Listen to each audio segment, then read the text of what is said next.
Nagpaparamdam na ang Tape Incorporated sa ipinost nila sa kanilang Facebook account na Tape is finally coming back.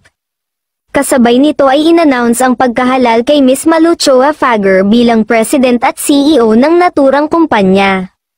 Hindi talaga madali, at mabigat itong responsibilidad na haharapin ni Ma'am Malu, lalo na't gusto nilang magbalik sa ere.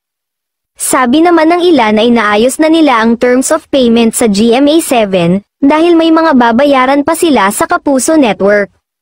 Kaya may pinag-uusapan na raw na variety game show na gagawin sa GMA7, hindi lang alam kung kailan nila ito sisimulan. Ayon din sa legal counsel ng Tape Incorporated na si Attorney Maggie Abraham Garduque, natuwa siyang si Ma'am Malu Fager ang pinaupong presidente at CEO ng naturang kumpanya. Samantala, kapansin-pansin pala ang pagbaba ng rating ng It's Showtime at tila lumipat ang ilang viewers nila sa It Bulaga. Ang sabi ay dahil ilang araw na raw na absent si Vice Ganda dahil nagka-concert ito sa Amerika. Malaking bagay raw talaga kapag nandun si Vice Ganda na gustong panoorin ng televiewers.